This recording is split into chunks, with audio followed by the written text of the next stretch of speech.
Muhammadan asyhadu an la ilaha illallah wa asyhadu anna Muhammadan abduhu wa rasuluh. Allahumma salli wa sallim wa barik alaihi.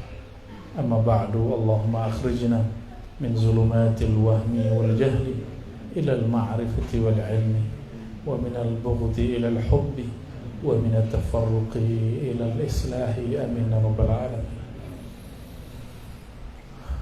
Puji syukur kepada Allah Subhanahu wa taala.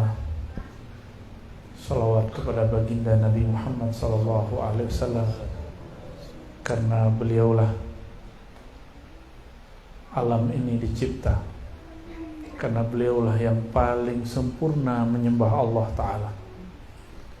Itulah yang disebut dalam surat Dzariyat bahwa semua makhluk, terutama jin dan manusia, dicipta hanya untuk menyembahnya. Lalu siapakah yang paling sempurna menyembahnya? Itulah sosok yang disebut Ahmad. Ketika dilahirkan di dunia disebut Muhammad sallallahu alaihi wasallam. Yang saya hormati Abah Amiruddin dan keluarga, wabil khusus juga Pak Amir Halim dan istri. Begitu juga ayahanda saya sendiri, Bapak Nur Akmal. Bersama kita juga hadir doktor muda, sebenarnya sama umur dengan saya ya. Beliau Abuya Dr. Aldomi.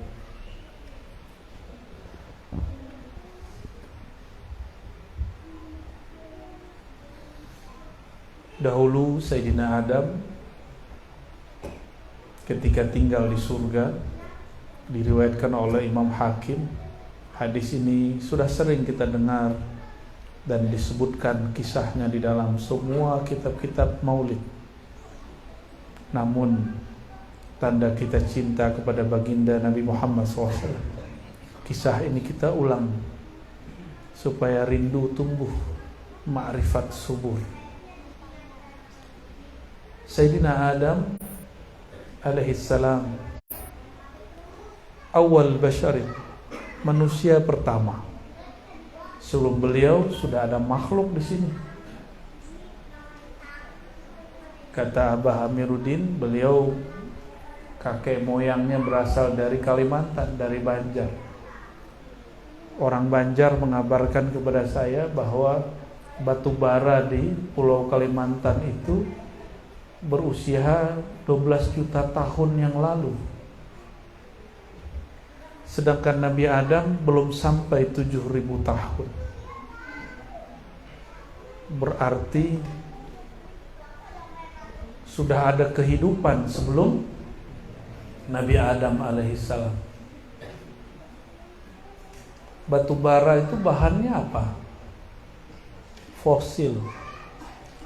Fosil lama. Bisa hewan, bisa tumbuhan.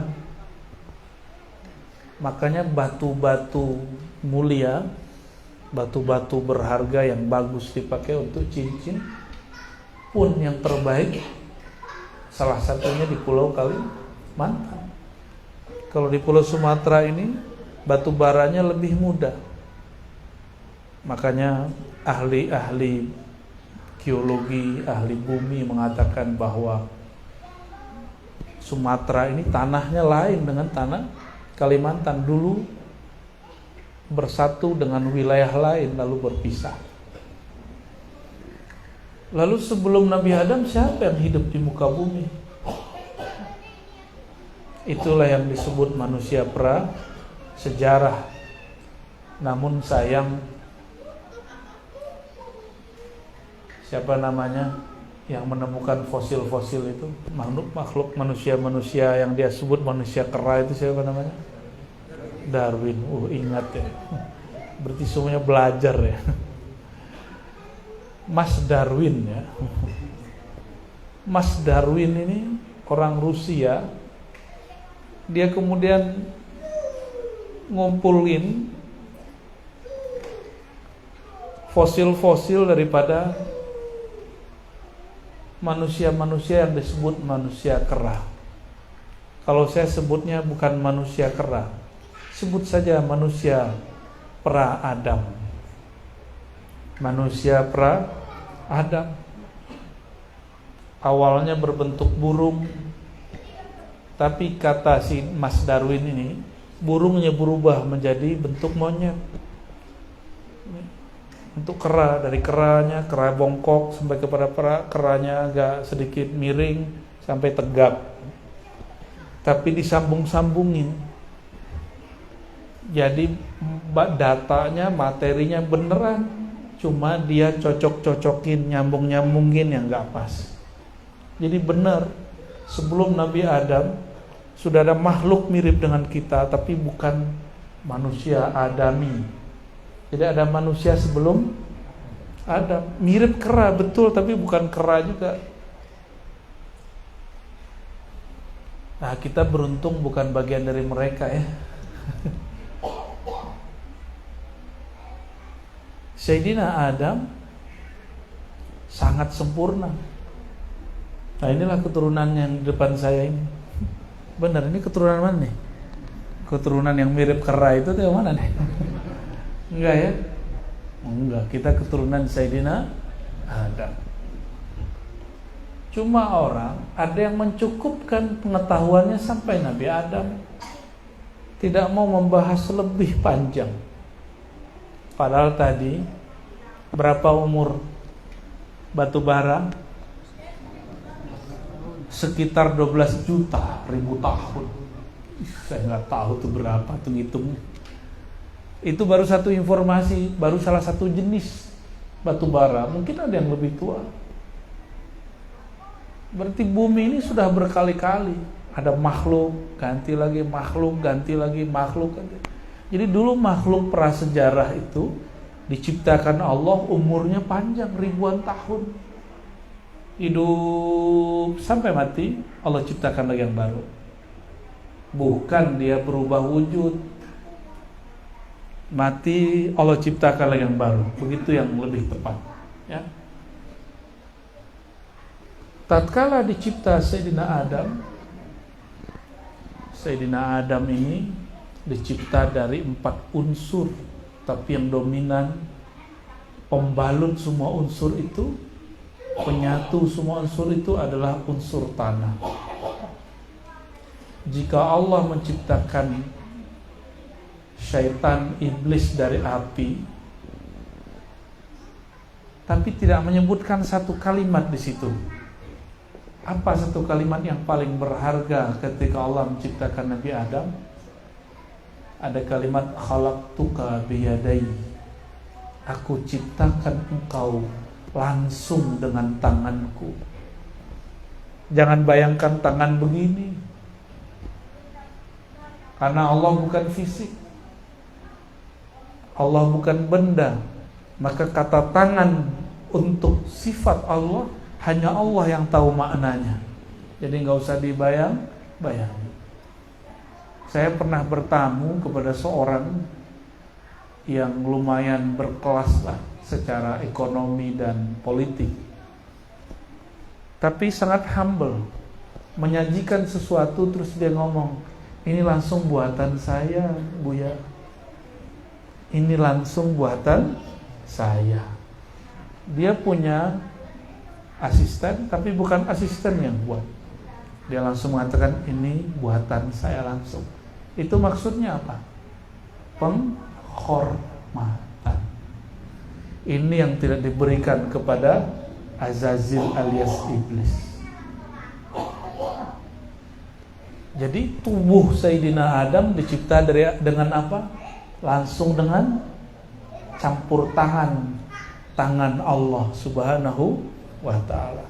Kalau sudah faham bahwa Allah bukanlah benda, sebutlah tangan, tidak masalah. Karena dia bukan benda, bukan fisik. Itulah sentuhan, itulah jadinya kita ini. Jadi tubuh ini mulia sekali. Walaupun hidungnya maju ke belakang, ya, jerawatnya banyak, kulitnya mateng-mateng seperti sawo, Tapi ini sentuhan Allah SWT. Orang barat berjemur di pantai Bali supaya apa? Biar sawo kayak kita. Kita suntik-suntik pakai botok. Biar putih pucat. Tapi urusan orang-orang lah ya. Di Prancis perempuan-perempuannya nggak terlalu tinggi, tapi hidungnya bangir. Hidungnya terlalu maju. Tapi bukan kayak Pinocchio. Di Korea Selatan kulitnya putih-putih, gadis-gadisnya, tapi hidungnya lebar-lebar. Mereka pengen hidung seperti orang Eropa. Diapain? Dipermak. Sama, yang di Prancis ngurangin, yang di Korea majuin. Kita nggak usah lah ya. Ini sudah sempurna untuk kita. Bentuk ini sudah sempurna untuk kita. Jadi nggak usah diapa-apain. Ternyata Allah menciptakan dan menyebutkan kata tangan. Disitulah Allah Subhanahu wa ta'ala mengambil huruf-huruf dari Nabi Muhammad SAW. Maka tubuh kita ini tidak lepas dari huruf-huruf itu. Maka kalau ahli-ahli ma'rifat mengatakan tubuhmu itu sebenarnya zahir dari nama Sayyidina Muhammad sallallahu alaihi wasallam. Maka Sayyidina Adam dicipta sempurna. Ketika melirik ke atas terlihatlah aras. Di aras tertuliskan la ilaha illallah Muhammadur Rasulullah. Apa kata beliau? Tidak mungkin nama setelah Allah kecuali nama makhluk paling mulia. Maka beliau ketika menikahi nenek kita, ibunda kita Sayyidatuna Hawa, wanita tercantik di alam semesta. Sampai hari ini kecantikan ibu-ibu itu, perempuan, gadis-gadis, hanya sekian 0,00 sekian persen dari kecantikannya. Sayyidatuna Hawa tidak boleh disentuh sampai kemudian Sayyidina Adam bersolawat kepada Sayyidina Muhammad sallallahu alaihi wasallam. Bayangkan selevel Nabi Adam, maharnya solawat. Berarti solawat itu berharga atau bukan? Mau kaya dunia akhirat nggak? Mau? Kayaknya urusan kaya pada seneng kalau urusan kaya. Nggak mau itu susah ya. Kalau saya atau bapak-bapak ini menikah, perempuan minta mahar, pasti dia minta mahar yang berharga menurut dia, benar nggak? Ini maharnya sholawat. Berarti tidak ada waktu itu di surga yang lebih mulia daripada bersolawat kepada Nabi Muhammad SAW. Itulah sebabnya tadi sebelum mahal qiyam ditumbuhkan dulu kebun-kebun surga, pohon-pohon surga, dibacalah subhanallah walhamdulillah wala ilaha illallah wallahu akbar. Itu adalah pohon-pohon surga. Pohon-pohon surga tumbuh. Kalau kita baca subhanallah, cuma kan nggak lihat ya. Ada yang disebut passive income ya. Passive income kata orang. Maksudnya kita dapat nilai, dapat keuntungan, tapi kita nggak buat apa-apa, tinggal tiduran aja, tinggal mencet handphone doang, tinggal nelfon doang. Kenapa banyak hari ini orang berjualan, berniaga, berbisnis, jualan dia apa? Ayo bangun passive income. Tapi jarang yang mau membangkitkan semangat untuk passive income urusan yang akhirat. Padahal mudah, modalnya nggak ada, modalnya cuma mengatakan subhanallah walhamdulillah wala ilaha illallah wallahu akbar. Sepanjang saya jalan dari Sumatera Barat ke Riau sampai di Pekanbaru, lanjut lagi ke Inhu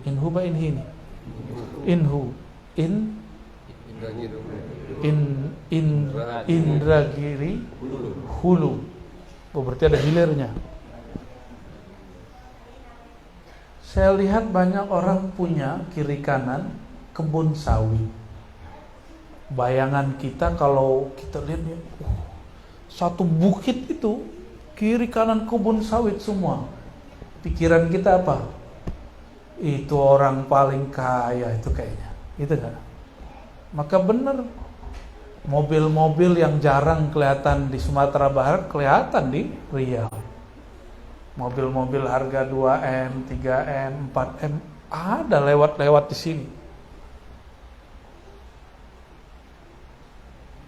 Maksudnya sederhana. Kita kalau lihat orang punya pohon dan tanahnya luas, kita bilang apa? Itu orang kaya raya. Terus bedanya apa kita dengan pengikut Nabi Musa yang terpana dengan Qarun? Apa kata pengikut Nabi Musa? Ya Allah, itu punya siapa itu? Yang lain jawab, itu punya Qarun. Lalu mereka mengatakan, coba kita punya dikit aja, 3 hektar, 5 hektar, 10 hektar aja punya si Qarun. Udah tinggal tidur, pasif tinggal nanti telepon doang. Ayo nih bahas gitu doang, ya. Bayangan kita, bener nggak? Kenapa kisah ini diulang? Kisah ini diulang di Quran karena Allah kemudian ciptakan orang-orang seperti Qarun dan ciptakan orang seperti Fir'aun, ciptakan orang seperti Nabiullah Musa alaihissalam, ciptakan orang yang mengikut Nabi Musa lalu murtad, yang ikut Nabi Musa lalu istiqomah, ikut Nabi Musa lalu meninggalkan Nabi Musa, ada ikut Nabi Musa lalu berjuang dengan Nabi Musa. Potret itu ada semua. Qarun dan Haman. Qarun itu dulu murid Nabi Musa, kere kata orang, kismin, apalagi istilahnya, miskin. Minta doa sama beliau, doa Nabi kan mustajab. Setelah didoakan Nabi Musa, dia usahanya lancar, dan dia menjadi kaya raya, gak sempat ngaji lagi, gak sempat lagi membicarakan ehwal akhirat. Ini Nabi Musa itu sering cerita tentang Nabi Muhammad SAW. Jadi maulid itu sudah ada sebelum Nabi Muhammad SAW. Nabi Muhammad belum lahir, Nabi Musa udah ngomongin Nabi Muhammad mulu sallallahu alaihi wasallam. Kenapa Nabi Musa ngomongin Nabi Muhammad sallallahu alaihi wasallam? Nabi Musa dulu ingin menjadi nabi akhir zaman karena beliau diperpanjang pandang batinnya sehingga beliau bisa melihat alam akhirat. Di alam akhirat beliau melihat, wow, itu pengikut siapa kok banyak sekali. Kata Sayyidina Jibril, wahai Musa, itu pengikutmu. Senang Nabi Musa. Lalu dia menoleh lagi ke sebelah kanan. Ternyata lebih banyak lagi. Kata Nabi Musa, GR dikit. Jibril. Bukan Mas Bril ya. Jibril. Itu pengikutku juga ya? Aku ya nabinya. Udah senang. Apa kata Sayyidina Jibril? Enggak. Sudah ada nabinya. Musa ya. Bertanyalah Nabi Musa, siapa nabinya? Kok bisa umatnya sebanyak itu? Kalau benar nih kita umatnya, itu yang dilihat Nabi Musa itu kita, insyaallah. Amin ya rabbal.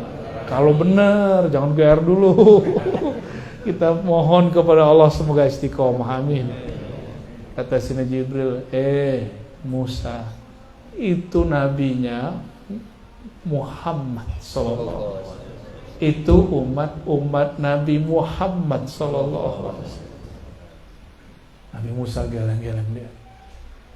Di riwayat lain, Nabi Musa berdoa, ya Allah, itu umat banyak sekali, jadikan aku nabinya. Ini sering saya kisahkan, tapi mengisahkan ini gak pernah puas. Girang kita bukan main. Inilah hebatnya Sayyidina Muhammad SAW, menceritakan beliau gak ada habisnya. Karena beliaulah permata yang dulu menjadi mahar surga. Sebut namanya menjadi permata, sehingga boleh dijadikan mahar. Walaupun gadis-gadis sekarang tidak mau dinikahin pakai sholawat, tapi kalau yang ngerti disolawatin 5 kali mau. Coba begitulah ya. Kami gak makan sholawat Pak, kata Sayyidina Musa, ya Allah, coba jadikan aku nabi akhir zaman. Gak diizinkan Allah, sudah ada nabinya, Nabi Muhammad. Apa kata Nabi Musa? Ya Rabb, kalau begitu jadikan aku salah satu umat akhir zaman. Kalau doa Nabi mustajab gak? Maka Nabi berkalam, para wali, para ulama adalah pewaris para nabi. Maka Nabi Musa Allah munculkan kembali, karena tidak ada ajaran tanasukh, reinkarnasi, lahir dalam tubuh yang baru. Maka Allah izinkan arwah para anbiya membersamai wali-wali, ulama-ulama akhir zaman. Kalau ruhani mereka kuat. Kalau nggak kuat, ruhnya pergi lagi, cari lagi siapa yang kuat membersamainya. Tapi bukan reinkarnasi, ya. Jadi tidak seperti yang dibayangkan sebagian orang, tubuh ini lalu ruhnya nyatu ke badan. Enggak, ruh itu cuma berkait dengan badan. Jika ruh kita ini mampu mewarisi spiritual semangat para nabi terdahulu, Allah akan kirim seorang nabi membersamai kita. Tadi itu dalil bolehnya, senangnya, boleh senang kalau murid banyak, jamaah banyak, pengikut banyak. Itu dalilnya Nabi Musa. Makanya kiai-kiai gencar bikin pesantren, lalu mengkampanyekan, ayo masuk pesantren saya, ayo ngaji. Itu dalilnya. Bukan untuk dirinya, tapi untuk siapa? Untuk umat itu sendiri. Itu bedanya. Semoga kiai-kiai sekarang banyakin murid bukan untuk kepuasan batinnya, tapi untuk mewarisi amal-amal Nabi Musa, Nabi Muhammad sallallahu alaihi wasallam.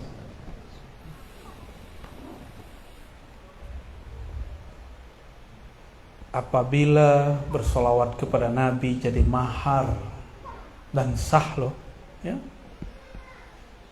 berarti perempuan paling cantik ini dihargai dengan amal paling mulia di surga. Maka jika dia lahir ke muka bumi, melahirkan anak, itu berkat apa tadi?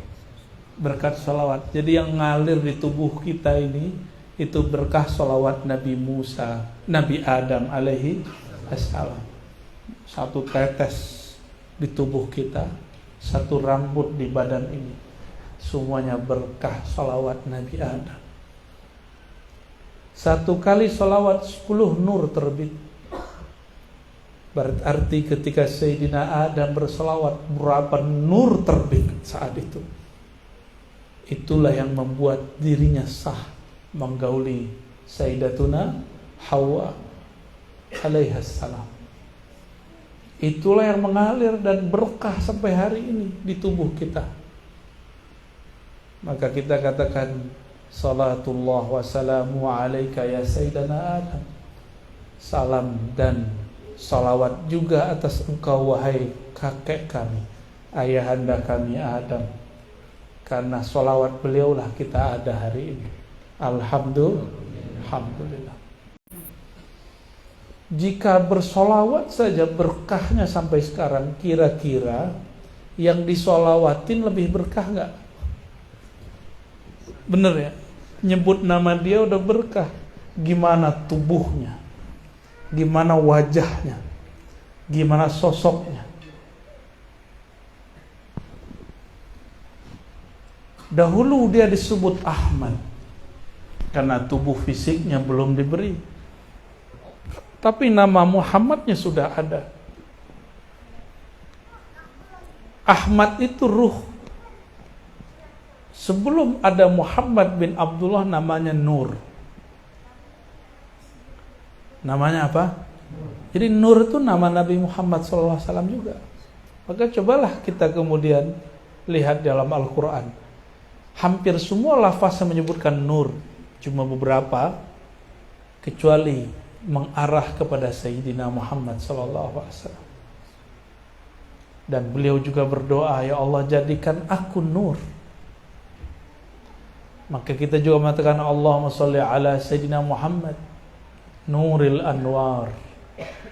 Ya Allah sampaikan salam kami kepada Sayyidina Muhammad, nur sumbernya semua cahaya. Allahumma sholli ala Sayyidina Muhammad. Oleh karena itu Sayyidi Syekh Abdul Hasan Asyazili dalam pengalaman ruhaninya, dia melihat Nabi Muhammad SAW itu seperti nur dan mengalir di alam semesta.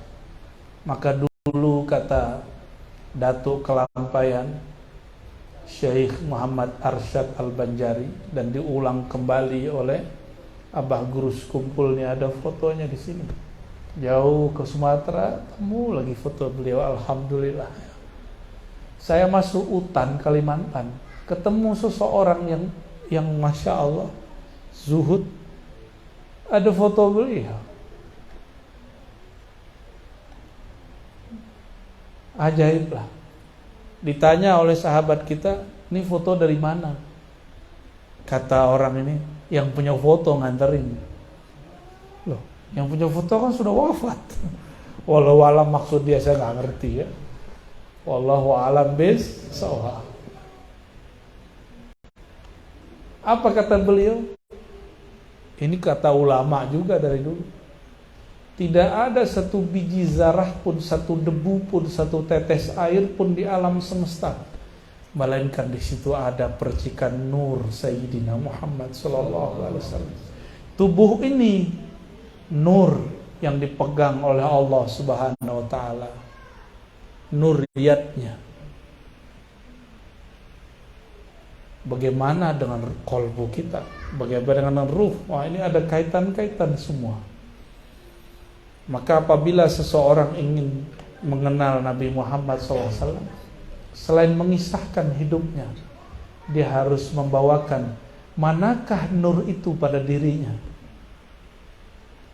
Jadi salah satu jalan menuju Allah, menyadari bahwa satu tetes di tubuh ini, satu sel di badan ini, sum-sum di badan ini, semuanya tercipta berasal dari nur Sayyidina Muhammad SAW. Dan nur itu dikumpulkan dan dipancarkan lewat wajah. Makanya dilarang seseorang memukul wajah. Kata Nabi SAW, la tadribu al-wajah, iyakum, hati-hati jauhi mukul wajah. Fa inna Adam khuliqa ala suratir Rahman. Karena Sayyidina Adam diciptakan, kalau tadi yad, sekarang kalimatnya lebih dahsyat lagi. Adam itu dicipta dengan suratan, surah kasih sayang Allah. Ar-Rahman itu juga nama Sayyidina Muhammad, yaitu sifat rahmah. Maka gak usah debat-debat kalau masalah, wah ini gak mungkin nih wajah Tuhan, bentuk Tuhan. Ini kan debat ahli kalam. Kalau ahli marifat seneng hadis ini. Justru hadis ini yang mereka suka. Hadis ini sahih, bahwa wajah Sayyidina Adam itulah wajah suratul Rahman. Ar-Rahman di situ, Rahman kasih sayang, yaitu nama dari rahmah. Siapakah yang disebut rahmat? Sayyidina Muhammad sallallahu alaihi wasallam. Jadi sirah nabawi itu, sirah berarti jalan, nabawi kenabian. Ada sirah nabawi, nurnya sirah nabawi ruhnya, ada sirah nabawi jasadnya sallallahu alaihi wasallam. Dia juga tubuh Sayyidina Muhammad bin Abdullah, itulah dia hakikat yang Allah zahirkan daripada nur Allah tabaraka wa ta'ala. Nur Allah ta'ala itu yang disebut Nur Muhammad, itulah hakikat daripada ruh Sayyidina Ahmad alaihi salatu wassalam. Maka dialah Ahmad, dialah Nur Muhammad, dialah Muhammad bin Abdullah, dia sama. Dan ini bukan reinkarnasi. Reinkarnasi ini satu alam, di satu masa. Apa arti reinkarnasi? Re, berulang, inkarnasi, kembali, masuk ke dalam tubuh. Kita tidak meyakini ruh menempati tubuh, tapi ruh itu hanya berkait dengan tubuh. Jika kaitnya diputus, namanya kematian.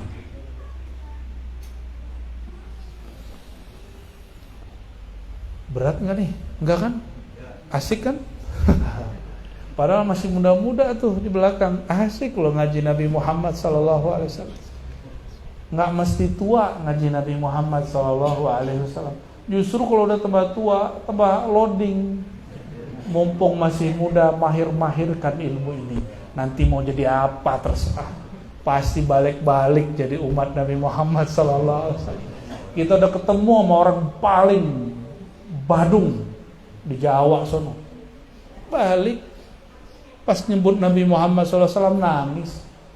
Yang ngaji kitab tiap hari diajak sebut Nabi Muhammad SAW, nggak merinding, nggak menangis. Aneh. Kenapa? Yang bandel ini, yang pemaksiat ini, dia sadar dirinya bermaksiat, dia ingin kembali kepada Allah. Dia merasa hina di hadapan Allah. Nangis-nangis ketemu kita, peluk-peluk saya. Dia nggak tahu kalau saya juga banyak maksiat.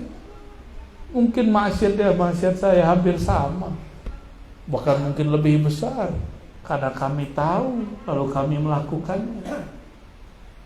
Tapi karena kita membahas, mengisahkan Nabi Muhammad SAW, dia merindui Nabi Muhammad dan memeluk kita yang mencintai Nabi Muhammad SAW.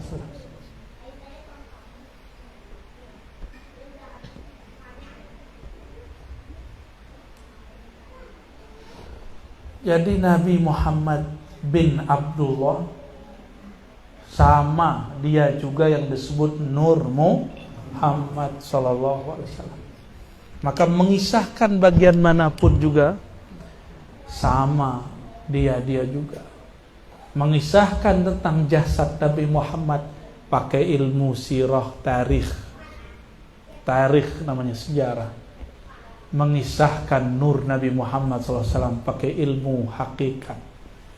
Mengisahkan ruh Ahmad pakai ilmu ma'rifat. Sama-sama. Tapi kitabnya bisa sama, tapi cara bacanya beda. Sama-sama baca kitab Simtidurar Bazanji, apalagi Dardiri, macam-macam, Syaraful Anam.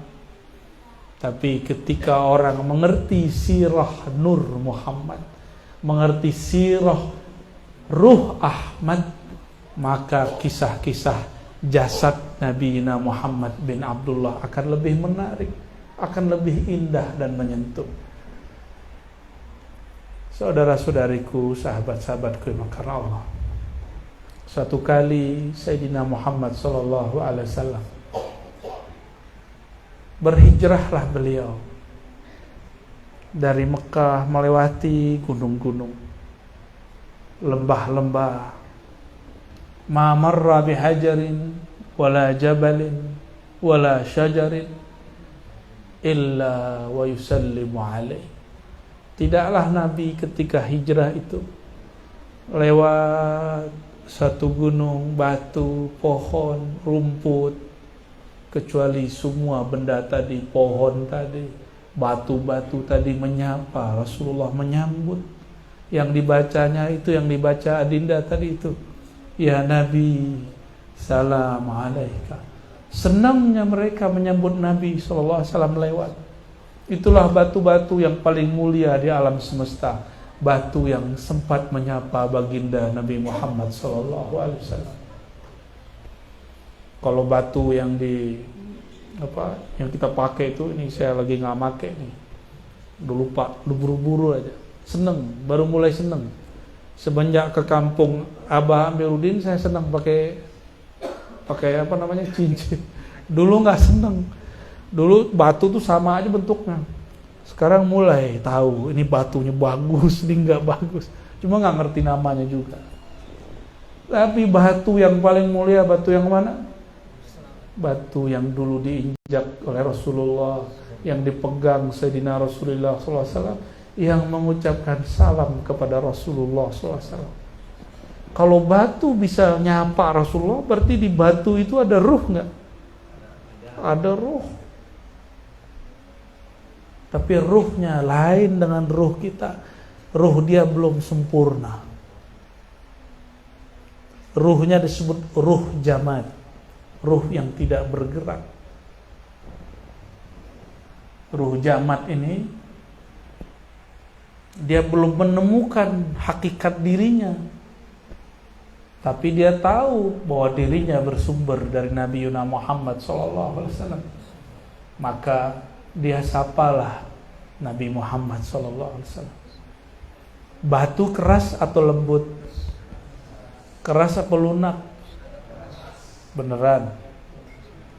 Maka orang disebut kalau keras kepala kayak batu ini. Kepala batu ente gitu. Jika batu kenal Rasulullah, mau Rasulullah lewat, dia ngucapin salam. Masa ada orang kita buat majelis maulid terus dia bilang bid'ah? Jangan-jangan apa yo? Lebih keras daripada batu, kasihan. Kita nggak benci sama orang begitu, kasihan aja. Punya hati kok keras melebihi batu. Nauzubillah min dzalik. Harusnya kalau ruhnya hidup, nggak dipenjara dalam badan dia, dia akan merindukan majelis-majelis sholawat Nabi Muhammad SAW, majelis-majelis yang mengisahkan tentang Nabi Muhammad SAW. Jadi para ustadz gak usah terlalu banyak menggurui murid. Marilah kita, ayolah kita, itu sesekali aja. Banyak-banyak aja cerita tentang Nabi Muhammad, nanti umat berubah sendiri. Janganlah kalian begini, kebanyakan jangan. Kita ini semakin dilarang, semakin penasaran nih enggak? Dalilnya apa? Itu Sayyidina Adam, Sayyidatuna Hawa, kata Allah, la taqrabu hadhihi syajarah. Jangan deket-deket ke pohon ini, malah tambah dekat. Emang udah begitu dari sononya. Maka kita kurang-kurangin melarang. Ini kan pelajaran dalam bab edukasi. Semakin dilarang, semakin penasaran. Bener, datanglah iblis bernama Azazil. Apa kata iblis? Dam, kamu kan baru masuk surga. Aku udah belasan tahun di sini. Oh siap. Kita kalau manggil orang tua apa? Manggil orang tua kalau di Rengat ini pematang rebah nyebutnya apa? Datuk. Oh Datuk Azazil. Ini bukan, ente jangan tersinggung ya. Ini datuk beneran. Datuk ya. Datuk Azazil. Masa sih gitu? Kata Azazil. Dam, ente pendatang baru sini. Ini wilayah aneh nih. Ini pohon, ini buah. Kalau ente dekat-dekat, nanti pasti tertarik makan. Kenapa? Kalau kamu makan, pasti menjadi eliyin, orang-orang yang levelnya tinggi, ngelewatin malaikat-malaikat yang ente lihat itu. Nabi Adam tertarik? Enggak. Yang tertarik siapa? Sayyidatuna Hawa. Bilang ayo mas. Tapi ada riwayat-riwayat yang kurang pas. Jadi tidak semua hadis yang yang riwayatnya oke, isinya oke. Kenapa? Itu perlu dikritik. Why? Kenapa? Seorang nabi tidak mungkin melanggar perintah Allah. Maka jika ada hadis yang menyebutkan Nabi Adam berdosa, itu harus ditakwil hadisnya. Jika ada ayat yang menyebutkan Nabi Adam bermaksiat, itu maksiatnya bukan maksiat versi manusia biasa. Itu maksudnya melanggar adab seorang nabi. Tapi enggak juga. Kenapa iblis kemudian berhasil? Iblis bawa nama Allah. Kata iblis, fa wa rabbika, demi Tuhanmu hai Adam. Langsung Nabi Adam bergetar badannya. Karena menghargai nama yang disebut, maka Nabi Adam gak berani nolak. Adab ini yang disebut sir Sayyidina Adam sallallahu alaihi wasallam. Maka ini bukanlah sebuah kesalahan pada hakikatnya, tapi secara zahir syariatnya itu salah. Tapi pada bab hakikat, Sayyidina Adam justru menang karena dia tidak terpedaya oleh iblis. Allah itu izin enggak? Saya ulang deh pertanyaannya biar enggak berat. Kalau ada makhluk menyebut nama Allah, itu dengan izin Allah atau bukan? Ilmu yang diberikan Nabi Allah, yang diberikan Allah kepada Nabi Adam, sehingga Nabi Adam menjadi objek sujudnya malaikat, masih ingat? Ilmu asma, membaca yang tersurat dan tersirat. Kata Allah kepada malaikat, hei malaikat, sujudlah kepada Adam. Malaikat yang sujud itu memandang perintah fi'il Allah, perbuatan Allah. Malaikat melihat bahwa Allah itu mencipta dengan tangannya. Sedangkan Sayyidina Adam diberi ilmu nama, diberi ilmu. Jadi Nabi Adam tuh tahu nama-nama dahsyatnya Allah. Salah satu nama hebat Allah itu Rabb. Maka disebut dalam sholat sampai sekarang kita baca sampai hari ini, Alhamdulillahi Rabbil Alamin, 17 kali sehari minimal. Itu nama juga dibaca oleh iblis, diketahui Nabi Adam. Karena Nabi Adam diuji pertama was-was dari syaitan, iblis. Enggak terganggu sampai iblis bawa nama, baru kemudian beliau terima. Maka secara syariat itu salah syariat Nabi Adam. Kok makan buah larangan? Tapi secara hakikat dia sedang mempraktekkan wa 'allama Adamal asma'a.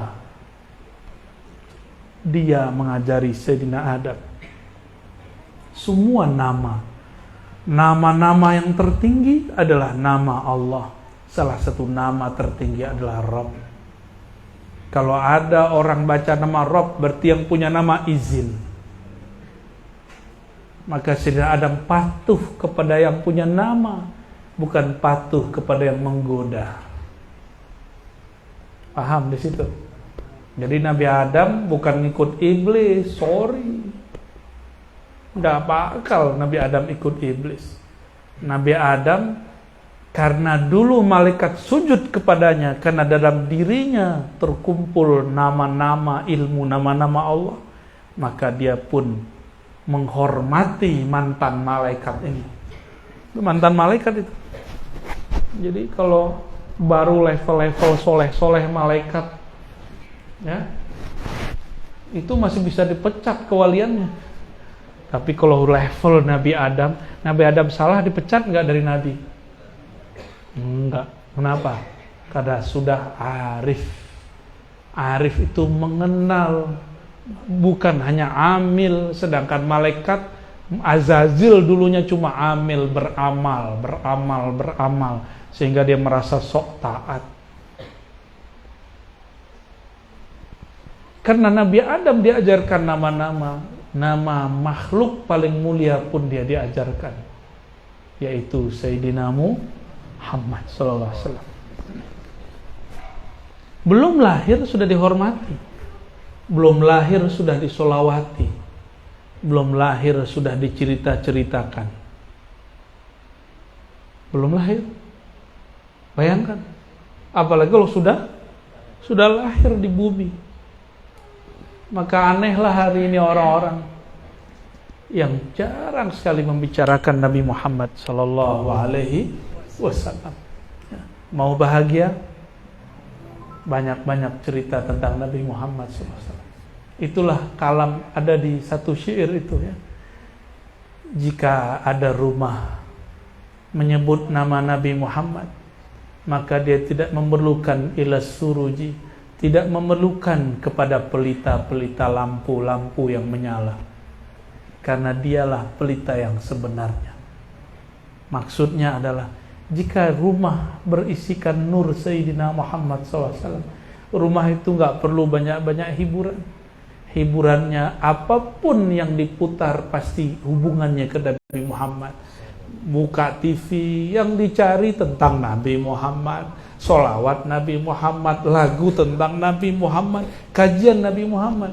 Ini bukan larangan beli TV, bukan larangan punya handphone.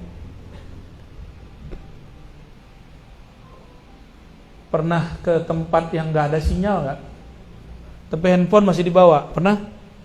Tapi tiap kali 3 menit masih pegang handphone, lihat, bener? Antum ini ahli zikir Thariqat Al-Handphoniyah. Namanya ada Samsungia, Aplengia, apalagi Oppo ya, Oppo ya, masuk surga tuh ya. Ada yang lucu membid'ahkan tasbih, tapi habis assalamualaikum sholat, yang pertama dicari handphone. Tapi kalau kita pegang tasbih pada sholat, kata dia bid'ah. Benci Cina tapi handphonenya Pipo. Benci Amerika, handphonenya Apple. Anti sama Korean style, handphonenya bacanya apa? Samsung apa? Samsung. Kalau orang kita bacanya Samsung ya. Ya itulah anehnya.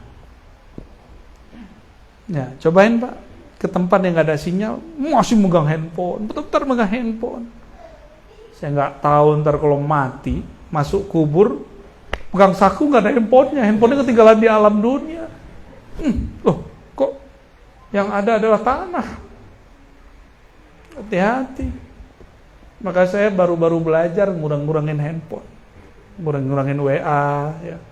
Udah mulai-mulai dikit-dikit, ya seperlunya aja. Handphone dirubah jadi kitab. Maka dulu kalau mana-mana kita gaya bawa kitab 1 jilid, 2 jilid, 3 jilid. Ya bah ya, gaya bah. Sekarang udah nyamar ya, bawa tablet kayak bawa apa, isinya kitab, insya Allah, sama sholawat, sama Quran, insya Allah. Nggak dilarang kok hiburan-hiburan, tapi carilah hiburan yang membuat kita mengenang Nabi Muhammad SAW.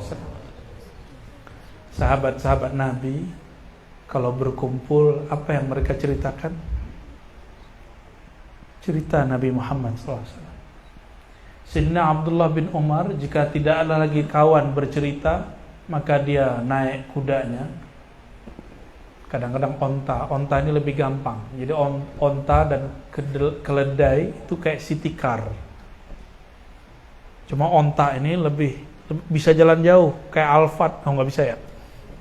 Kalau yang jalan jauh tuh mobil-mobil sport. Berarti dalam kota dia pakai keledai. Supaya apa? Gampang dikendalikan. Nanti sampai di satu batu, dulu Nabi pernah berdiri di situ, dia diberi sejenak, mengenang Nabi Muhammad, lalu dia meneteskan air mata. Nanti sampai lagi ada di suatu lembah, Nabi SAW pernah dulu memanggil pohon. Maka dia pun seakan-akan melihat ke pohon itu, lalu dia menatapnya dan menangis lagi. Sayyidina Jabir demikian, Abdullah bin Zubair demikian. Ada lagi yang lebih unik, Sayyidina Abu Hurairah. Setiap kali makan enak. Abu Hurairah ini terkenang, dia hanya makan enak bersama Rasulullah SAW. Kalau kayak santri sekarang tahu tempe. Kalau zaman itu mungkin apalah, kurma yang nggak berkualitas, gandum kasar. Tiba-tiba Sayyidina Abu Hurairah yang sudah mapan, Rasulullah sudah wafat, diundang oleh murid-muridnya, orang kampungnya, kemudian disajikan makanan paling enak. Dia nggak bilang, perbaikan gizi nih, enggak. Kalau santri-santri kan ngomong begitu, perbaikan gizi nih. Enggak. Sayyidina Abu Hurairah mengatakan, karena dia ingat, saya hanya makan enak bersama Rasulullah SAW. Kalau Nabi tidak ajak makan, kami tidaklah makan.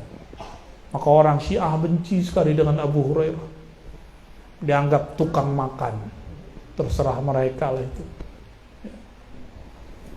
Sayyidina Abu Hurairah melihat makanan enak, yang dilihat wajah Nabi SAW. Apa kata beliau? Seandainya Nabi makan ini,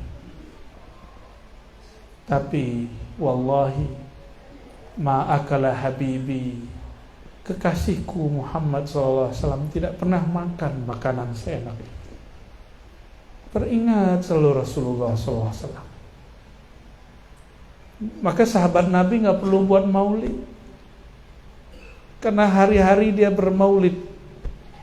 Mau minum, ingat Nabi SAW. Bangun tidur, dia ingat cara Nabi bangun tidur. Kalau kita bangun tidur, pertama dicari apa? Handphone. Mending cari pasangan. Lihat mana istri, mana suami, mana anak. Masih mending. Ini yang dicari apa?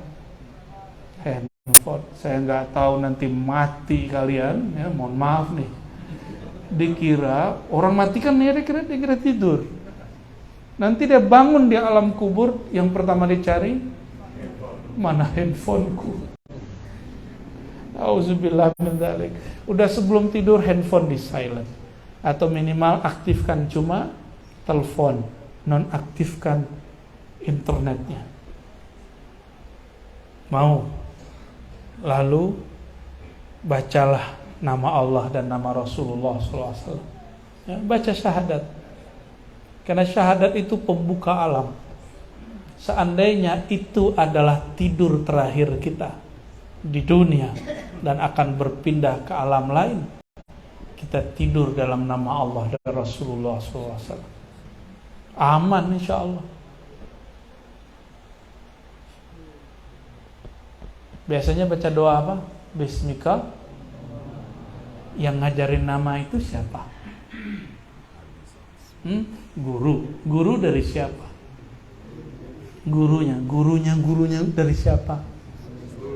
Maka baca doa itu tanpa sholawat gak sempurna. Ini yang gak diajarkan di buku, hanya diajarkan oleh orang-orang yang bermakrifat kepada Sayyidina Muhammad SAW, yang tahu diuntung, kata orang lama ya. Tahu dia peruntungan hidupnya berasal dari Nabi Muhammad SAW. Jadi mulailah malam ini kalau mau tidur ya, mau sehat gak sehat nih, sebenarnya saya lagi kurang sehat, masuk angin biasa, kebanyakan makan angin dari kemarin. AC-nya kenceng, di ruangan mana aja ada AC, masuk mobil AC lagi. Tapi saya ridho dan saya senang. Badan gak enak pun masih bisa mengisahkan Nabi Muhammad SAW. Semoga sehat, sakit, senang, susah, Nabi Muhammad masih kita ceritakan. Sakit, paling sakit itu nanti berpisahnya ruh dengan badan. Maka belajarlah dari sekarang. Badan kurang sehat, sebut Nabi Muhammad SAW. Badan sehat, kenang Nabi Muhammad SAW. Sehingga nanti ketika sakit yang puncak itu datang, yang kita sebut Allah Muhammad, Allah Ahad, Muhammad Ahmad, gak lebih dari itu. Betapa beruntungnya orang nyawanya berpisah. Maharnya Sayyidina Adam yang dulu membuat dia sah dengan Sayyidatuna Hawa, Dia baca lagi namanya ketika ruhnya berpisah dari tubuh yang merupakan hadiah salawat Sayyidina Adam. Itulah yang disebut husnul khotimah. Nabi kalau kita baca salam pasti datang. Kenapa beliau bisa datang di mana aja, kemana saja? Karena ruh tidak terbatas oleh dimensi alam zahir. Disebut namanya dia hadir. Cuma sayang tidak semua merasakan kehadirannya. Karena pikiran kita masih tersita oleh alam ini. Coba kalau pikiran kita istirahatkan sejenak, aktifkan ruh. Aktifkan ruh, maka ruh akan merasakan kehadiran ayahanda ruhaninya Rasulullah sallallahu alaihi wasallam. Canggihnya Nabi Muhammad sallallahu alaihi wasallam. Orang non muslim pun diundang maulidnya. Kan lagi rame itu videonya.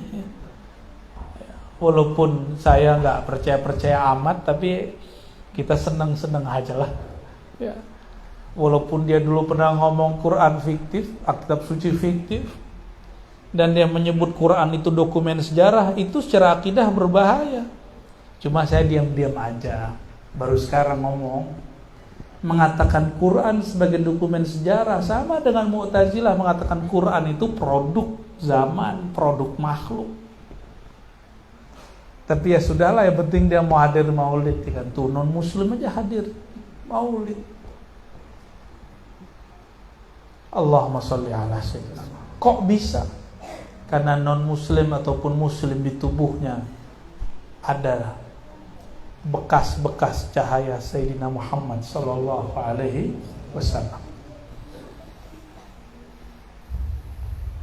Suatu kali Sayyidina Muhammad sallallahu alaihi wasallam beliau jalan sampailah di suatu padang pasir. Beliau terdiam sejenak. Tiba-tiba beliau mengatakan, sungguh aku mencium bau darah cucuku Husain. Ini hadis riwayat Imam Ahmad. Ini bukan hadis Syiah ya. Ini hadis ahlus sunnah. Sayyidina Husain masih hidup, masih kecil. Tapi Nabi diperjalankan rohaninya, memandang masa depan. Dan daerahnya masih jauh. Itu wilayah tempat Sayyidina Husain nanti wafat. Itu daerah Karbala. Sedangkan Nabi hanya melewati, mendekatinya. Dan beliau mengatakan, aku mencium bau segar darah cucuku Husain. Sayyidina Al-Husain, meskipun dia jadi martir, dia ditipu oleh orang-orang yang datang dari Kufah, politisi. Apa kata politisi? Yazid bin Muawiyah baru naik jadi khalifah. Kata mereka, hei Husain, kalau bukan engkau siapa lagi? Kalau bukan engkau yang akan meluruskan, mengalahkan Yazid, siapa lagi?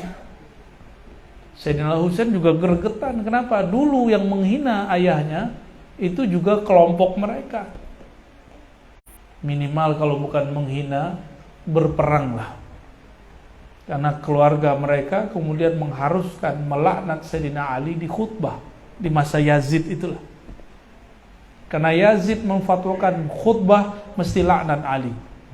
Makanya kemudian diganti dengan wa radhiyallahu ta'ala an ashabin Nabi SAW, terutama al-khulafa al-arba'ah Abu Bakar, Umar, itu dibantah kemudian. Itu mengganti kalimat laknat terhadap Sayyidina Ali yang dulu dibuat oleh Yazid bin Muawiyah dan keluarga CS-CS-nya. Datanglah orang biasa, politisi dari Kufah.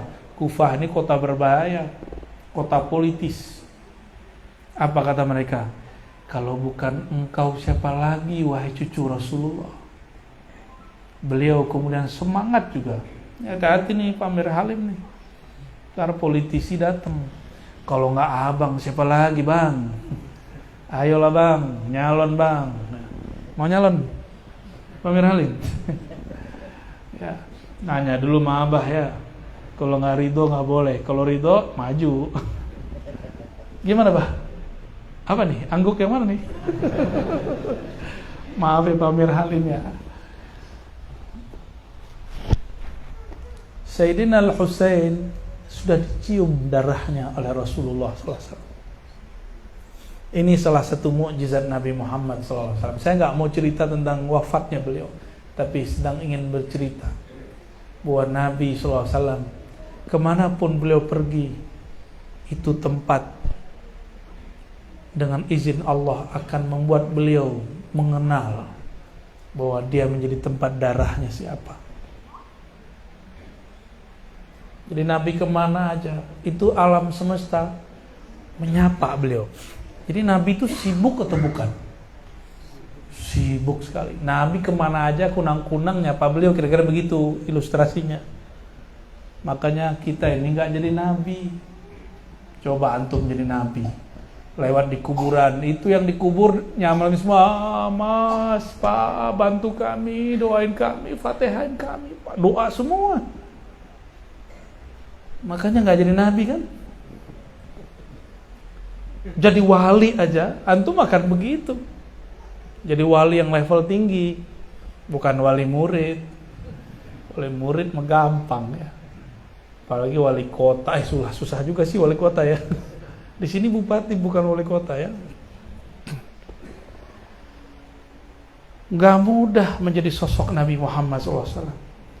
Hewan-hewan ngadu, pohon-pohon ngadu, pohon nangis. Tangisnya didengar oleh semua orang di dalam masjid.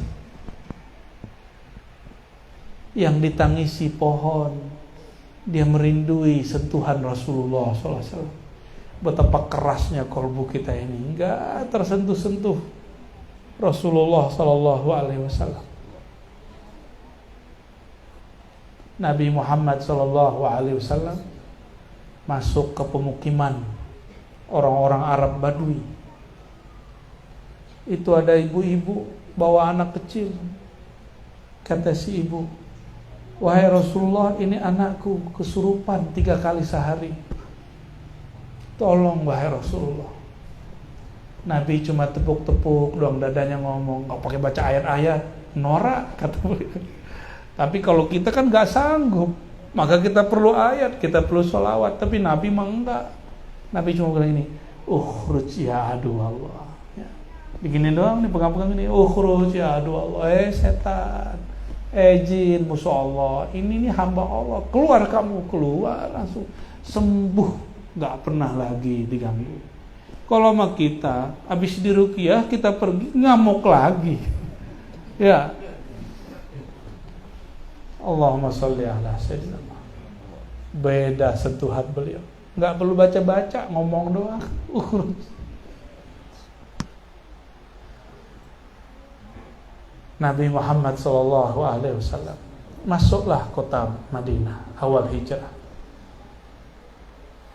Naik ontanya. Ternyata onta ini komunikasi dengan malaikat. Kalah kita loh sama onta. Kata semua ketua dusun dan desa, wahai baginda Rasulullah, tinggallah di dusun kami, tinggallah di kampung kami.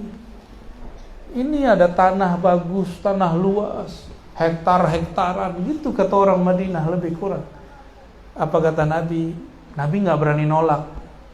Nabi tuh gak pernah nolak. Apa kata Nabi? Maaf, biarin, ini onta lagi disuruh sama malaikat. Fa innaha ma'murah. Itu tarik sama Jibril. Terus. Belum boleh berhenti. Maka jalanlah terus si onta patuh kepada Jibril. Nabi itu cari tanah yang gak konflik, tanah yang paling gak diminati, tanah yang orang-orang tidak ada berebut di situ, tanah yang paling tidak orang suka apa? Tanah yang ada kuburan. Ya, bener ya.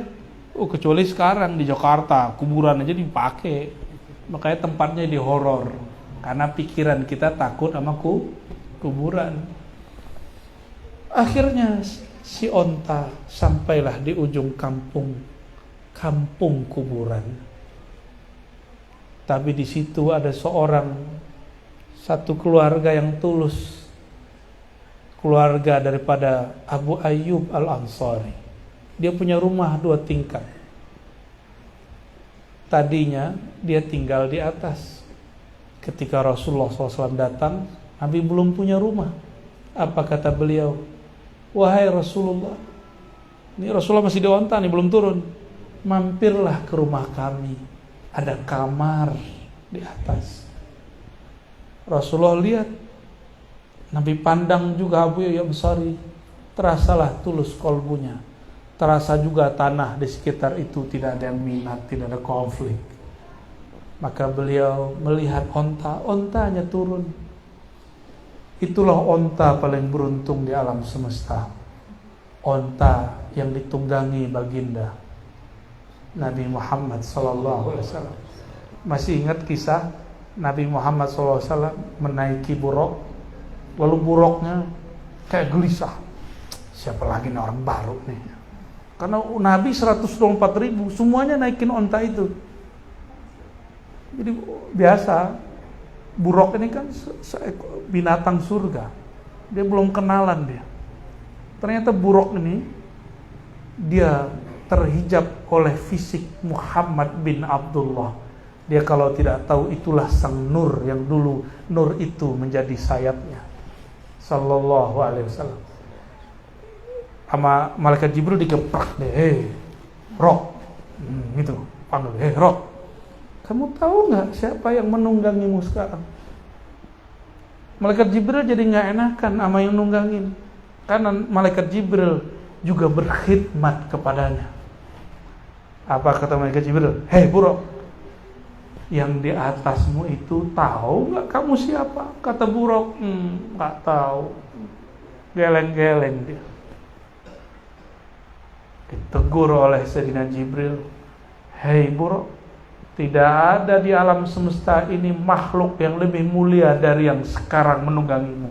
Langsung buruknya getar. Bergetar dia langsung. Berkeringat itu buruk. Buruk seumur-umurnya. Ribuan tahun dia hidup. Dia tidak pernah berkeringat. Nabi Adam nunggangin dia. Nabi Idris nunggangin dia. Nabi Nuh, Nabi Ibrahim gak pernah dia berkeringat. Sekarang dia berkeringat. Sallallahu alaihi wasallam. Makanya Imam Malik disebut nama Nabi, langsung beliau begini ya. Tak kuat. Saya lihat, saya belum bertemu seorang syekh namanya Syekh Nazim. Syekh Nazim ini seorang wali Allah, mursyid Naqsyabandiyah. Korban dikafir-kafirkan oleh ahli-ahli kalam. Sesama ahlu sunnah. Syekh Nazim ini setiap kali disebut nama Nabi Muhammad SAW, dia selalu mengamalkan mahal qiyam. Sampai beliau kakinya tidak sanggup berdiri. Dia berdiri lalu dia katakan Muhammad SAW. Setiap kali ada yang sebut nama Nabi, dia berdiri. Itulah. Jadi semua zikir-zikir dia itu biasa, sama dengan mursyid-mursyid yang ada di Sumatera. Tapi ini yang membedakan beliau. Inilah darjah yang membuat beliau naik kewaliannya. Setiap disebut nama baginda sallallahu alaihi wasallam, beliau menghormatinya dengan cara berdiri. Saya enggak suruh Bapak Ibu berdiri, disebut nama baginda Nabi Muhammad sallallahu alaihi wasallam. Minimal ada takzim di dalam hati. Kalau disuruh mahal qiyam jangan bengong. Kenapa ya berdiri mulu kalau disebut dia Nabi salam alaika? Kan banyak yang nanya-nanya. Ntar alainya keluar lagi tuh kalau nanya-nanya. Allahumma sholli ala sayyidina. Aduh, udah berapa lama nih ngomong, padahal badan lagi gak enak. Kalau nyebut nama Nabi Muhammad SAW, badan langsung enak. Alhamdulillahirabbil alamin. Lupa saya kalau badan saya sakit, Pak, serius. Lupa kalau nyut.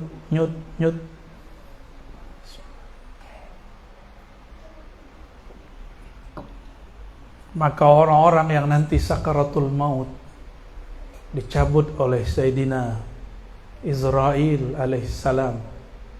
Dia pandang saja Nabi Muhammad SAW, nurnya. Dia ingatkan, dia adalah tubuhku, uratku, dagingku, darahku, satu bulu rambut di tubuhku, kecuali berasal dari nur Sayyidina Muhammad SAW, hilang rasa sakitnya. Mau rasa sakit hilang nanti sakratul maut? Sebelum tidur, latih-latih baca ini. Itulah makna syahadat. Ini makna secara ilmu ma'rifat ya. Kalau secara syariat jelas, aku bersaksi asyhadu anna Muhammadar Rasulullah, Nabi Muhammad sebagai Rasulullah. Itu secara ilmu syariat. Tidak bertentangan, dia hanya berbeda dimensi. Pada dimensi nur dalam diri, apa kata kita katakan? Tiadalah tubuhku, tiadalah uratku, tiadalah kulitku, tiadalah dagingku, tiadalah darahku, kecuali berasal dari pancaran nur Sayyidina Muhammad sallallahu alaihi wasallam. Baca Al-Fatihah, bismikallahumma ahya wa amut, tidurlah dalam keadaan itu. Itulah mati sebelum mati. Pulangkan diri kepada asalnya. Ini di kitab-kitab banyak, cuma jarang yang ngamalin. Tapi saya kaget, Abah, orang Banjar sampai sekarang masih banyak ngamalin ini. Kaget saya serius. Berkahnya negeri seberang sana itu ya. Keberkahan Nabi Muhammad SAW. Saya ke pelosok-pelosok di Sumatera masih ada, tapi nggak banyak. Terutama kampung saya sendiri di Sumatera Barat. Maulid sepertinya mesti dihidupkan lagi. Doakan saya supaya kuat untuk menghidupkan ini lagi. Ya, Insya Allah nanti kita akan berjuang lagi menyemarakkan Maulid Nabi Muhammad SAW, menceritakan sirah Nabi Muhammad SAW. Sirah Ruh Ahmad, Sirah Nur Muhammad, Sirah Muhammad bin Abdullah. Gimana Buya Doktur? Siap ya? Nanti disesat-sesatkan, wah terima ya. Siap-siap ya. Dianggap ahli bid'ah, alhamdulillah. Nggak apa-apa. Nikmati aja. Kita kan nggak harap dipuji makhluk, kita harap Sang Maha Terpuji memuji kita. Allah itu hanya muji Nabi Muhammad SAW. Maka jika ingin dipujinya, hendaklah menumpang pada kapalnya, kapal Sayyidina Muhammad SAW. Ya, jadi kalau disebut nama Nabi Muhammad, jangan kaku mulutnya, baca Nabi Muhammad SAW. Ikut tuh antum tar. Tuh yang lupa-lupa tuh nanti, kalau antum memang ahli surga ya, kalau nggak ahli surga ya salam.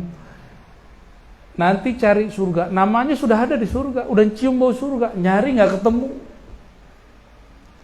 Nyari alamat di Jakarta, di Pematang Rebah aja sulit. Gimana antum nyari alamat di surga? Ya salam, sulit bukan main. Sebelum ke surga diperiksa-periksa dulu. Udah pernah masuk negara seberang kan? Kan ada negara yang ketat, ada yang nggak ketat. Diperiksa-periksa, liatin wajahnya. Ini wajah-wajah teroris nih. Taruh dulu di office, ya kan? Teman kita Ustadz ditaruh di office. Tahu nggak? Basah celananya. Ternyata dia lebih takut kepada petugas imigrasi. Kira-kira masuk ke alam kubur, ke padang mahsyar itu kira-kira kayak kita lagi ditahan di imigrasi akhirat. Gimana kira-kira? Beratnya bukan main. Tapi saya pernah punya kawan masuk ke kota Paris, negara Prancis, nggak lewat tempat saya lewat. Saya lewat diperiksa, untung pakai baju batik. Langsung ditanya, "Apa kabar?" Saya kaget, loh kok dia bisa bahasa Indonesia? Tapi kamu bedok-bedok dikit, Dibisikin sama teman, bininya orang Jawa. Kita pakai baju batik aman. Di seberang saya, aduh bajunya bagus, tapi dari Afrika, dicurigai refugees, imigran yang masuk dan nggak mau keluar. Kita pakai baju batik harga 60.000 bebas. Ya, kenapa? Dia kenal sama batik, bukan teroris. Ini contoh aja. Tapi ada yang lebih dahsyat. Itu baru pakai baju. Teman kita di Seberang sono, dia punya paspor, visanya tamu negara. Tamu yang punya negara itu langsung nggak diperiksa. Itu baru di bumi. Kita datang ke negeri dan kenal, dapat izin dari yang punya negara, punya negeri, masuk lancar, tidak melewati pemeriksaan yang ribet, cuma dicek visanya, oh aman masuk. Itulah kalimat yang dikalamkan Sayyidina Muhammad SAW ketika Sayyidatuna Aisyah radhiyallahu ta'ala anha bertanya, wahai baginda, wahai suamiku, wahai Rasulullah, kan di Quran disebutkan yuhasabu hisabai yasira, maka dia akan dihisap dengan hisap yang yasira. Loh kok masih dihisap gitu? Kata Nabi SAW, hisabai yasira itu contohnya yang saya sebutkan baru. Cuma dilihat, oh ya udah masuk. Tetap dihisap. Bapak Ibu yang bukan Allah, lebih kurang itulah refleksi sirah Nabi Muhammad sallallahu alaihi wasallam yang dapat saya sampaikan. Semoga kita tambah rindu Rasulullah sallallahu alaihi wasallam. Mau habis nih baterainya.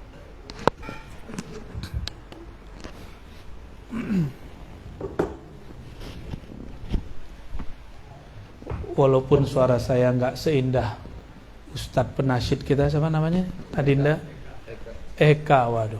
Ya tahun lalu Eka belum begini nih badannya, sekarang udah tambah sehat berkah sholawat. Mari kita bersolawat bersama-sama mengenang Nabi Muhammad sallallahu alaihi wasallam. Sebut dia dengan Abaruh, ayahanda ruhku.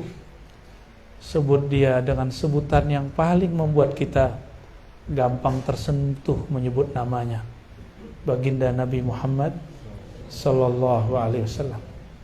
Ila hadrati nabiyina Muhammad sallallahu alaihi wasallam wa ila sadatina al-awliya as-salihin wal ulama al-amilin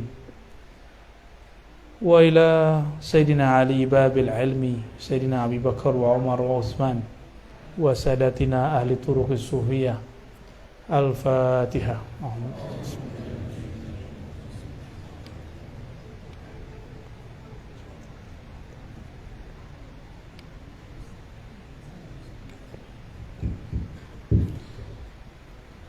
Ikuti. Asyhadu an la ilaha illallah. Ya Allah, terimalah daku sebagai hamba-Mu. Tiadalah yang menciptakan aku kecuali hanya Engkau semata. وأشهد أن محمد رسول الله. Ikuti. أشهد أن محمد رسول الله. Ya Allah, terimalah kami sebagai umat Nabi Muhammad.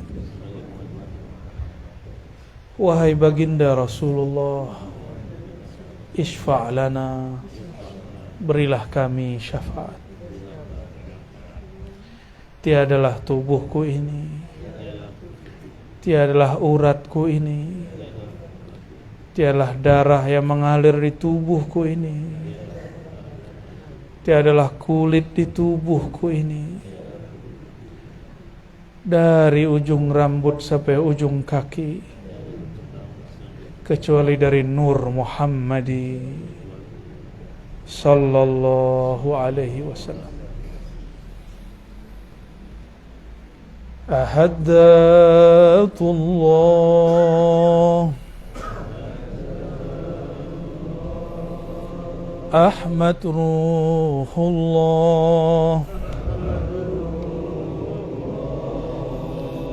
Muhammad Habibullah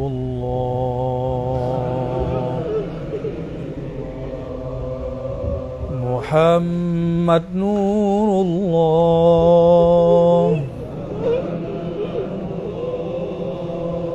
Muhammad Habibullah Muhammad Nurullah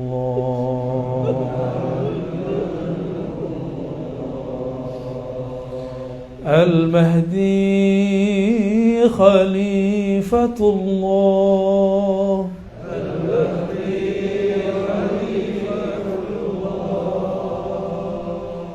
Ya Allah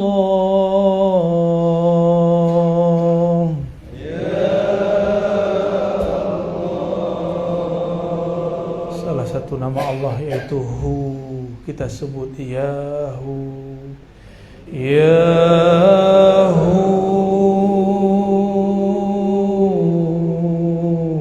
Ya Allah. Al-Fatiha. A'udzu billahi minasyaitonir rajim. Bismillahirrahmanirrahim. Alhamdulillahi rabbil alamin. Ar-Rahmanir Rahim. Maliki yaumiddin. Iyyaka na'budu wa iyyaka nasta'in. Ihdinas siratal mustaqim. Siratal ladzina an'amta 'alaihim ghairil maghdubi 'alaihim waladdallin.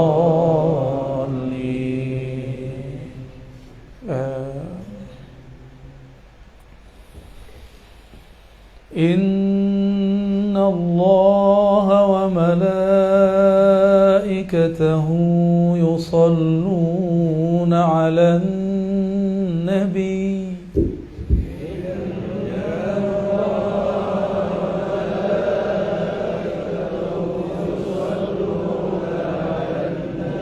Sama-sama. Ya ayyuhalladzina amanu sallu alaihi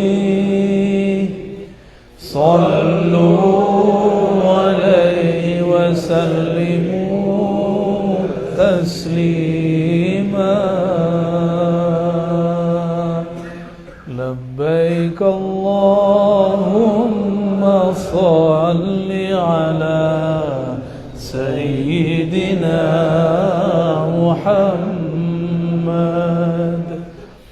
Allahumma salli ala sayyidina Muhammad wa ala ali sayyidina Muhammad. Ikuti. Ya Allah, sampaikan juga salam kami, rindu kami, cinta kami kepada ayahanda ruhani kami, Nabi kami, kekasih sejati kami, Nabi Muhammad sallallahu alaihi wasallam. Allahumma salli ala sayyidina Muhammad wa ala ali sayyidina Muhammad. Ya Allah, meskipun hati kami keras ya Allah, disebut namanya kami sulit tersentuh ya Allah, tapi izinkan ya Allah, Malam ini ya Allah, kami menikmati memanggil namanya ya Allah. Izinkan batin kami ya Allah, ruh kami merasakan kerinduan mendalam kepadanya ya Allah. Ya Sayyidi,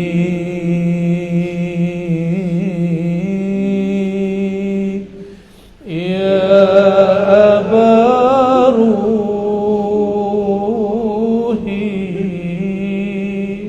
wahai ayahanda ruhku, ruh kami wahai Rasulullah berasal dari ruh.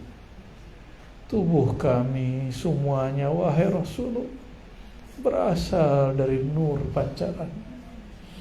Terimalah kami wahai Rasulullah kembali menjadi umat-Mu.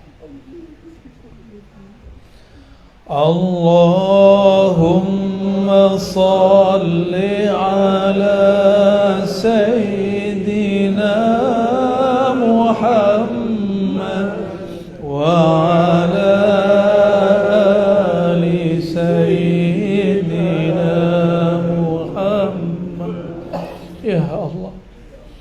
Nabi-Mu mengabarkan siapa yang lalai bersolawat kepadanya akan salah jalan mencari surga. Ya Allah, kami banyak lalai bersolawat kepadanya. Tapi ya Allah, Engkau Maha Pengampun ya Allah, Engkau Maha Pemaaf ya. Maafkan kurang ajarnya kami ya Allah. Maafkan kurang adab kami ya Allah. Maafkan kurang berterima kasihnya kami ya Allah. Izinkan lidah kami, kolbu kami, ruh kami senantiasa bersolawat kepadanya, baginda Nabi Muhammad sallallahu, sehingga kami tidak salah jalan bangun dari kubur kami ya Allah, sehingga kami tidak ketakutan di padang mahsyar ya Allah, sehingga kami tidak kemudian ketakutan di saat dihisab dan ditimbang amal kami ya Allah, karena ada nama Nabi Muhammad dalam jantung kami ya Allah. Allahumma salli ala Sayyidina Muhammad wa ala ali Sayyidina Muhammad. Setiap penyapanya Allah akan kembalikan ruhnya, maka dia akan menjawab salam kita semua. Rasakanlah dengan ruh, lihatlah bulu roma berdiri, hati akan bergetar, jantung akan berdegup, air mata akan mengalir. Itulah tanda salam kita dijawab.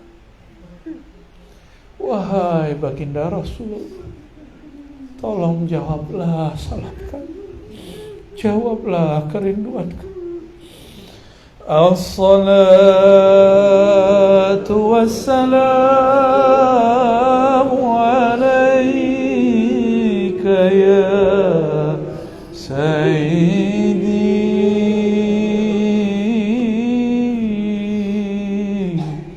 ya Rasulullah.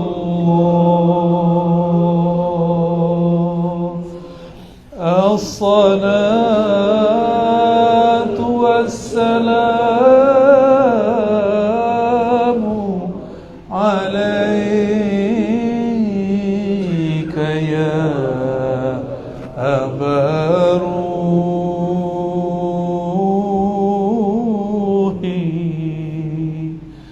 ya Nabi Allah.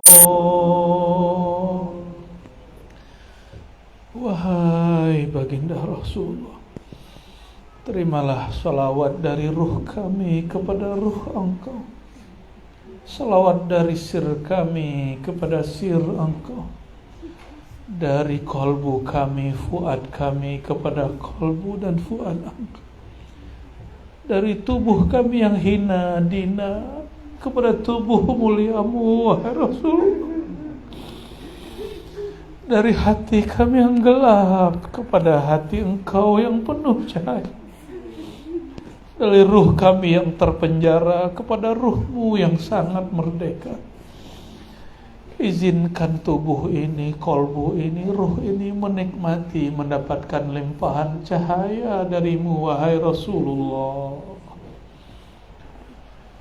Sallallahu alaihi wasallam. Terbitkan nur dalam hati kami ya Allah. Pancarkan nur dalam kalbu kami ya Allah.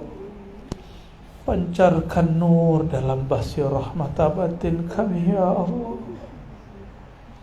Alirkan nur di setiap darah mengalir di tubuh kami ya Allah, sehingga tiadalah darah, tiadalah tulang, tiadalah daging, tiadalah satu sel di tubuh kami kecuali cahaya Nabi-Mu ya Allah, cahaya Rasul-Mu ya Allah, cahaya cinta kepada kekasih Engkau ya Allah, Nabi Muhammad sallallahu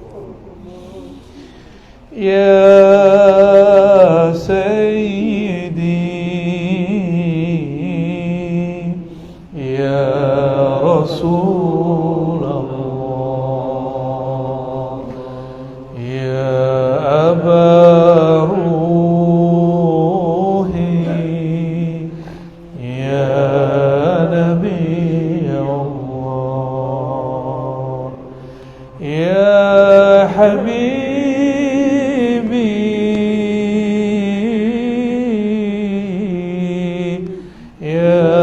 صفي الله. الفاتحة.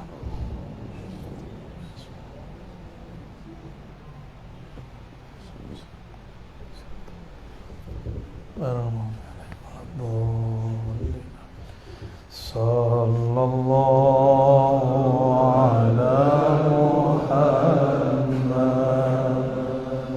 صلى الله عليه وسلم صلى الله على محمد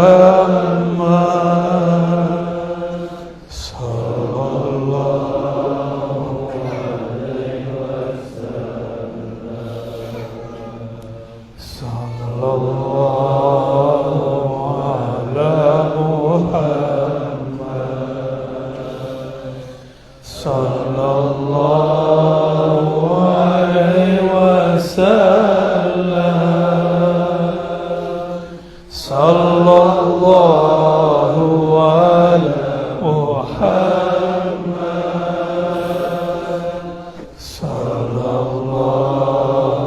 صلى الله عليه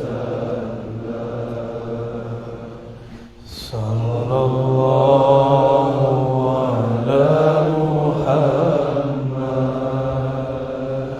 صلى الله عليه وسلم صلى الله على محمد صلى الله عليه وسلم. اللهم صل وسلم على سيدنا محمد وعلى آل سيدنا محمد. ربنا آتنا في الدنيا حسنة وفي الآخرة حسنة وقنا عذاب النار واختمنا يا ربنا بحسن الخاتمة واختمنا يا ربنا بحسن الخاتمة يا الله بها يا الله بها يا الله بحسن الخاتمة.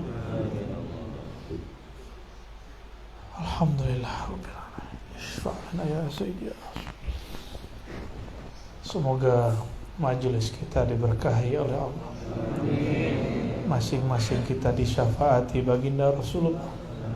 Lahir batin kita diridhai Allah, dijadikan tajallinya Nabi Muhammad SAW, nurnya, isimnya, sifat-sifatnya, sehingga kita benar-benar ittiba' mengikuti sunnah-sunnahnya.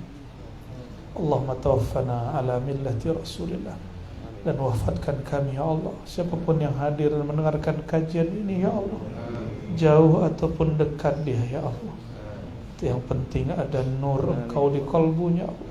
Wafatkan kami dalam nama Engkau ya Allah, dalam cinta kepada Nabi-Mu ya Allah. Amin ya rabbal alamin. Assalamualaikum warahmatullahi wabarakatuh.